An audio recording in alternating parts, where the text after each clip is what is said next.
Very পরে ক্রুশের পরে বিনা দোষে দিলেন প্রাণ মানবেরই তরে।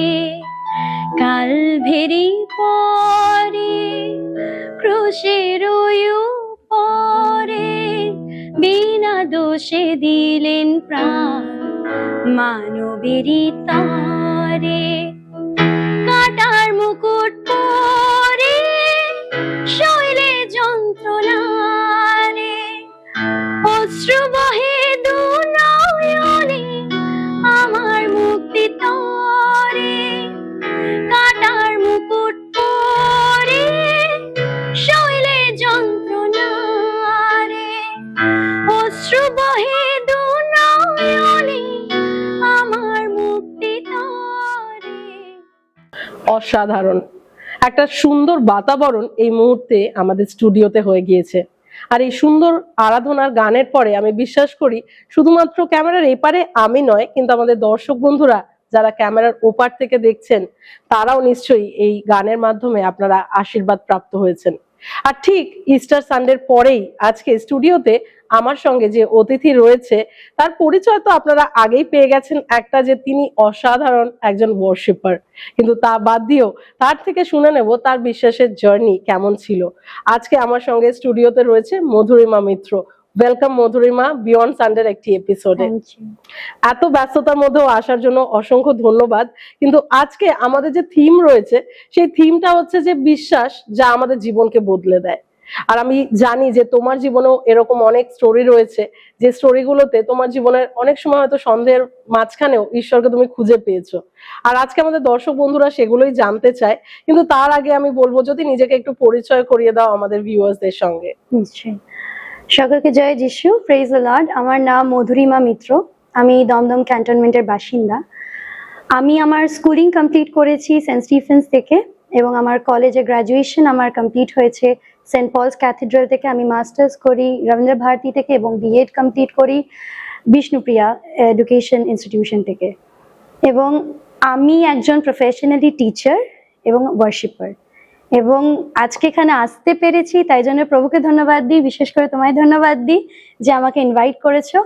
এবং আমার জার্নিটা এরকমই কিছু শুরু হয় যে আমি ছোটবেলা থেকেই চার্চ এনভায়রনমেন্টে বড় হয়েছি। চার্চে যাওয়া এভরি সানডে, চার্চের সাথে ফেলোশিপে মানে পুরোপুরি ইনভলভ থাকা এবং সেমিনারসগুলো অ্যাটেন্ড করা, কোয়ার, তারপর আমি ফিউচারে আমি কোয়ার গ্রুপেও জয়েন করি। সো ছোটবেলা থেকে আমি চার্চের সাথে ইনভলভ, এবং বাবা মা দিদা একটা জিনিস আমাকে শিখিয়েছিলেন যে জীবনে যাই কিছু হয়ে যাক, যাই ঝড় আসুক, যতই জিনিস এদিক থেকে ওদিক হয়ে যাক, যিশুর হাত কোনোদিন ছাড়বি না।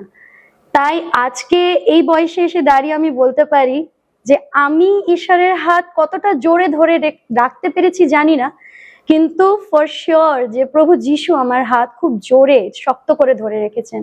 তাই যাই প্রবলেমস আসুক না কেন আমি পার করতে পেরেছি এবং ঈশ্বরের দয়াতে ফিউচারেও হয়তো পারবো। Thank you Madhurima. আর আমি বিশেষ করে জানতে চাই আজকে যে আমাদের যে থিম রয়েছে যে জীবনে আমাদের খারাপ সময়তেও আমরা কিভাবে বিশ্বাসে আরো দৃঢ় থাকতে পারি, তোমার যদি কোনো জীবনের এরকম স্টোরি আছে, আমি জানি অনেক আছে, কিন্তু যদি দর্শক বন্ধুর সাথে আজকে কোনো এরকম স্টোরি তুমি ভাগ করে নিতে চাও যেখান থেকে তারা আরো স্পষ্টভাবে ঈশ্বরের হাতকে তোমার জীবনে দেখতে পায়। নিশ্চয়ই। সর্বপ্রথমে বলি, যখন আমরা বাক্যে আব্রাহামের স্টোরি পড়ি আমরা দেখেছি আব্রাহাম ঈশ্বরকে কতটা বিশ্বাস করতেন। অ্যান্ড যখন ঈশ্বর তাকে বলেন যে তার নিজের জায়গা থেকে আরেকটা জায়গায় চলে যেতে, সে হয়তো কিছুই জানতো না যে সেখানে কি আছে বা তার সাথে কি হতে চলেছে। সে জাস্ট একটা বিশ্বাসে ঈশ্বরের বাধ্যতায় সেখানে স্টেপ ফেলেন। এবং আমার লাইফেও এরকম একটা সিচুয়েশন আসে যখন আমি ক্লাস 12-এ বোর্ড এক্সাম দিচ্ছি, আইএসসি, আমার দুটো এক্সাম কমপ্লিট হয়েছে। ইংলিশ পেপার 1 অ্যান্ড পেপার 2 একটা 10 ডেজের গ্যাপ থাকে। ওই সময় আমার বাবার হার্ট অ্যাটাক হয় এবং বাবাকে আমি ওই সময় হারাই। অ্যান্ড সবকিছু আমার কাছে অন্ধকার হয়ে যায় এবং একটা ক্লাস 12 এর মেয়ের জন্য ওই সিচুয়েশনটা পুরোপুরি ক্লুলেস হয়ে যাওয়ার মতো। আর শুধু আমি নই, আমার পরিবার, বিশেষ করে আমার মা, কারণ আমার মাও প্রচন্ডভাবে বাবার উপরে ডিপেন্ডেন্ট ছিলেন।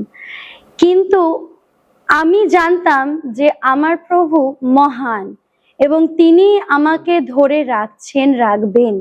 তাই ওই সিচুয়েশন থেকে ঈশ্বর আমাদেরকে তুলে ধরেন, আমাদেরকে এগিয়ে নিয়ে যান। আমিও জানতাম না আমি কি করব এরপরে, আমিও জানতাম না আমি কি নিয়ে পড়াশোনা করব বা বাকি এক্সামস গুলো কি করে দিতে পারবো, কারণ middle of the board exam হয়েছিল ইনসিডেন্টটা, এবং আমিও জানতাম না যে আমি টিচিং প্রফেশনে আসতে পারবো বলে।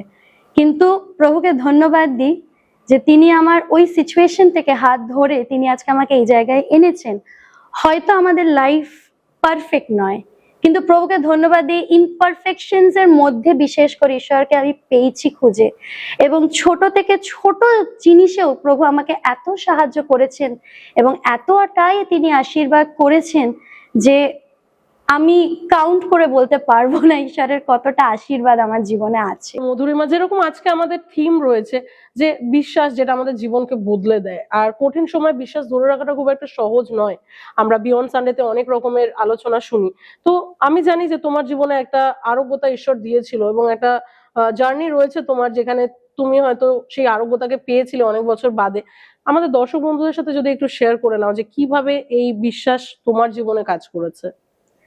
সো আমার টু স্টার্ট উইথ 2023 সালে আমি যখন স্কুল জয়েন করি, তখন স্কুলে ঢুকতে গিয়ে আমার লোহার গেটে পায়ে একটা ইনজুরি হয়। সো সেই ইনজুরিটা এমন কিছু হয় না, খুবই ছোট ইনজুরি হয়, কিন্তু সেই ইনজুরিটা আমার সারে না। অলমোস্ট 2 ইয়ার্স ধরে ওই ইনজুরি নিয়ে আমি চলছিলাম এবং চার্চেও যাচ্ছি, ওয়ার্শিপ করছি, কাজ করছি, সবকিছুই করছি, কিন্তু পায়ে অসম্ভব ব্যথা ছিল। এবং আমি 3টে ডক্টর চেঞ্জ করার পরে লাস্ট অব্দি ইট ওয়াজ সো আনবেয়ারেবল যে আমি না পেরে মানে ঈশ্বরকে প্রেয়ার করলাম যে প্রভু আর পারছি না, আর কি হবে। তো লাস্ট ডক্টরটা তিনি আমাকে বলেছিলেন যে তোমার পায়ে একটা ফরেন বডি আছে। নাও আই ওয়াজ কনফিউজ যে ফরেন বডি কি হতে পারে। তো গুড ফ্রাইডে চার্চে যখন আমি আসি, আমি খুব কেঁদে প্রভুর কাছে প্রার্থনা করি যে প্রভু তুমি যে হিলিংটা দিতে পারো, জগতে কোনো কিছু সেই হিলিং দিতে পারে না আমাকে, তাই তোমার হাতে সারেন্ডার করলাম। এবং সেদিনকে রাতে ঈশ্বর আমাকে অ্যাসিওরেন্স দিয়েছিল যে তিনি আমাকে হেল্প করবেন এটা নিয়ে। এবং সেদিনকে রাতে আমার পা থেকে, সেম জায়গা যেখানে আমার ইনজুরি হয়েছিল, সেখান থেকে একটা বড় কাঁটা বেরোয়। And that day I realised that 2019 সালে যখন পাম সানডেতে আমাদের চার্চ সাজানো হয়, তখন আমার পায়ে কাঁটা ঢুকেছিল, একটা কাঁটা বেরিয়ে গেছিল, তো ওটা হিলও হয়ে গেছিল, কিন্তু ভাবিনি যে আর একটা কাঁটা আমার রয়ে গেছিল পায়ে, সেটা অলমোস্ট মোর দেন 5 ইয়ার্স পর আমার পা থেকে বেরোলো। তাই প্রভুকে অসংখ্য ধন্যবাদ দিই যে তিনি আমাকে হিল করেছেন, এবং সেদিনকের অ্যাসিওরেন্সটা আমার সারা লাইফ মনে রাখবো যে প্রভু যদি বলেছে যে আমি আছি, তিনি আছেন। Thank you, wonderful. অ্যাকচুয়ালি আমরাও খুব এনকারেজ হই যখন এই ধরনের জার্নিগুলো আমরা শুনি, এবং এই অনুষ্ঠানটার মূল লক্ষ্যই হচ্ছে এটা যে মানুষের কাছে যাতে আমরা সেই বার্তাটাকে নিয়ে যেতে পারি যে যে সময় কেউ নেই, যেই সময় কঠিন পরিস্থিতি, ঈশ্বর সেই সময় আমাদের হাতকে ছাড়ে না।